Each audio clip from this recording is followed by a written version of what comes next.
আসসালামু আলাইকুম। হ্যালো দাদু ভাই, কি অবস্থা সবার? কেমন আছেন আপনারা সবাই? আপনাদের দয়ায় আলহামদুলিল্লাহ ভালো আছি। আল্লাহ সুস্থ রেখেছেন বিধায় আজকে আমরা বের হতে পেরেছি। আর আজকে শুক্রবার, আমি এই মুহূর্তে অবস্থান করছি N5 অর্থাৎ ঢাকা আরিচা মহাসড়কে। আজকে বের হয়েছি একটু ঢাকার বাইরে যাব বলে। ঢাকার বাইরে বলতে খুব একটা বেশি দূরে না, কাছে। এই N5 রোডে বাইক নিয়ে উঠলেই অসাধারণ একটা ফিল কাজ করে মনের ভিতরে। মনে হচ্ছে বাড়ি যাই বাড়ি যাই।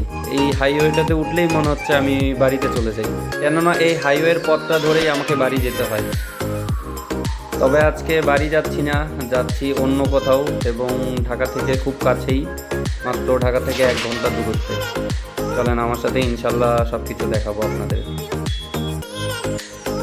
ঢাকার এই লোকাল বাসগুলো ঢাকা শহরের ভিতরেও পারাপারি করে এবং তারা হাইওয়ের মাঝে আসেও পারাপারি করে।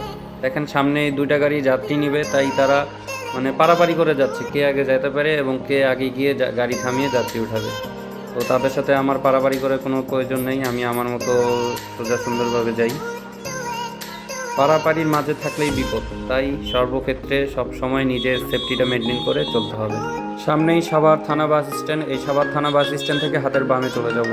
বামে এনাম মেডিকেল কলেজের সামনে দিয়ে সোজা আসলেই 3 মাথা একটা রাস্তা পাওয়া যাবে। এই রাস্তা থেকে হাতের ডান দিকে চলে যাব। আর এই হাতের ডান দিকে গেলেই সোজা একটা রাস্তা একদম আপনাকে রূপনগর জায়গা মতো নিয়ে যাবে। আর এই রাস্তাটাতে প্রচুর পরিমাণে অটোরিকশা, বাইক, এগুলো বেপরোয়াভাবে চলাচল করে। অবশ্যই এই রাস্তায় আসলে সাবধানে চলাচল করবেন। মানে গাড়িগুলো এমনভাবে আসে, চেক করা তো দূরের কথা, কাছাকাছি গেলেই মনে হয় লাগিয়ে দিচ্ছে, এমন একটা তারা মানে মানে কোনো রাস্তার মধ্যে যে তারা নামছে আর এমনভাবে গাড়ি চালায়, ডান বাম কোনো কিছু দেখে না। কি অবস্থা, পাবলিক নামে একদম মনে করে যে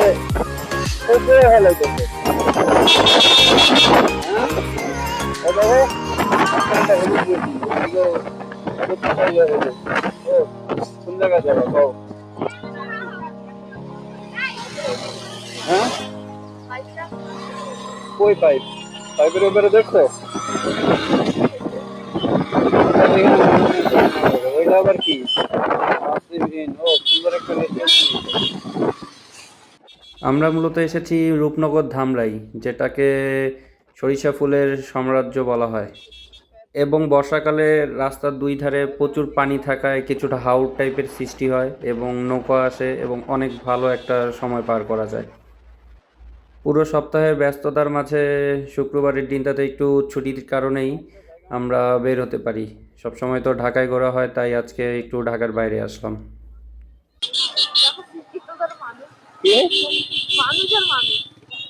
মানুষ, আর মানুষ তো থাকবেই।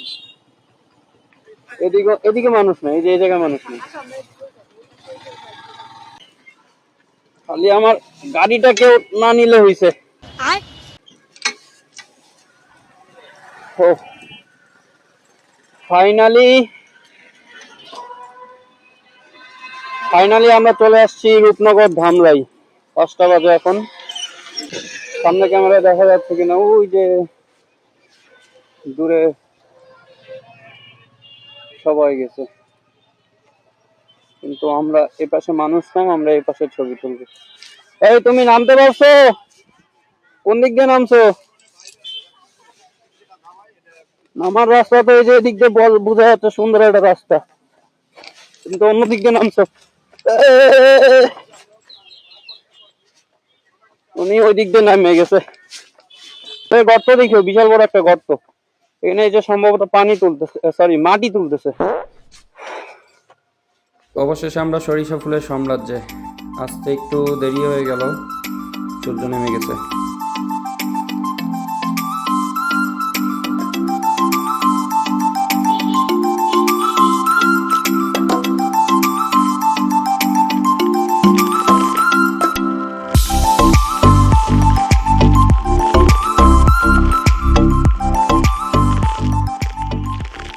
আপনাদেরকে একটু উপর থেকে দেখাই। সামনে দেখতে পাচ্ছেন বিশাল বড় এরিয়া জুড়ে শুধু সরিষা ফুল আর সরিষা ফুল। এদিকেও আছে কিছুটা, তবে সবচেয়ে বেশি আছে রাস্তার ওই পারে। চলেন ওই পারে যাই। সন্ধ্যা ঘনিয়ে এসেছে, তারপরও মানুষ আর মানুষ এখনও সরিষা ক্ষেতের মাঝেই। তবে অনেক সুন্দর একটা গ্রাম এবং ফুলের সাম্রাজ্য দিয়ে ভরপুর, যেটা বলা হয়। দেখতেই পাচ্ছেন, কতটা দেখতে পাচ্ছেন জানি না, তবে অনেকটা জুড়ে ফুল। তবে অবশ্যই ফুল তুলতে বা ফুলের গাছের ছবি তুলতে এসে আমরা অন্যের ফসলের ক্ষতি নষ্ট করব না। এটা শুধুমাত্র ফুলই না, এটা একটা ফসল। আমাদের নিজেদের আনন্দের জন্য যেন অন্য কারো ক্ষতি না হয়, এটা মাথায় রেখে আমাদেরকে চলতে হবে সব সময়।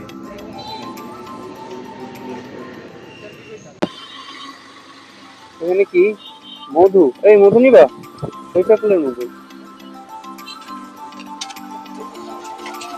নামো দেখি, নামো দেখি, দেখি ভালো হয় কিনা, ভালো হলে নিয়ে যাই।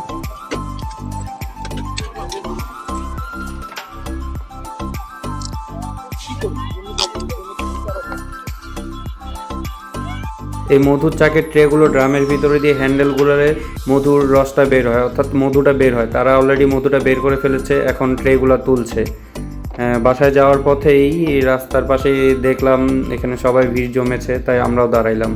এখানে সারি সারি সব মধুর চাষের জন্য বাক্সগুলো সাজানো রাখা আছে। যেহেতু পুরো জায়গাটা জুড়ে মধুর সাম্রাজ্য, অর্থাৎ মধু সাম্রাজ্য বলতে এটা হচ্ছে সরিষা ফুলের সাম্রাজ্য। সরিষা ফুল, মৌমাছি সরিষা ফুল থেকে মধু সংগ্রহ করে এনে সেই তারা চাকে জমায়, আর সেই সুযোগটাই তারা কাজে লাগিয়ে এখানে মধু চাষ করছে। প্রতি কেজি মধু 700 টাকা করে বিক্রি করছে। তো জানি না এই মধুটা কেমন হবে, যেহেতু সরিষা ফুলের মধু খুব একটা মিষ্টি হওয়ার কথা না। আমরা জাস্ট ট্রাই করার জন্য হাফ কেজি মধু নিয়েছিলাম 350 টাকা দিয়ে। টাকা নেওয়ার সিস্টেমটা দেখছেন কত সুন্দর করে চলবো, উডো করে সেদিক দিয়ে টাকা তারা নিচ্ছে, ও দিচ্ছে, সেদিক দিয়েও মধু ডেলিভারি দিচ্ছে। বাকিটা চতুর্দিক দিয়ে তারা মশারি ঘিরে রেখেছে। মশারিটা কেন ঘিরে রেখেছে আসলে জানি না। এম হানি নাম দিয়েছে তারা। যেহেতু যাওয়ার পথেই দেখছি সরাসরি তারা চাষের মধুটা সেল করছে এবং আমার মনে হচ্ছে অথেন্টিক, তাই আর কি নিলাম। বাকিটা বাসায় গিয়ে বোঝা যাবে কেমন। এখানে আসলে খাওয়ার তেমন কোনো ভালো কিছু নাই। 2-4টা রেস্টুরেন্ট আছে, কিন্তু আমাদের এখানে বসার মতো সে সময়টা নেই, কারণ অলরেডি রাত হয়ে গিয়েছে। আমরা ঢাকার দিকে ইনশাল্লাহ রওনা দিয়েছি, ঢাকায় যাব। আর যেহেতু অচেনা রাস্তা, গ্রামের রাস্তা, তাই দেরি না করাটাই ভালো। তো দেখা হবে ইনশাল্লাহ আবারও দাদু ভাইরা, সে পর্যন্ত ভালোই থাকবেন। আল্লাহ হাফেজ।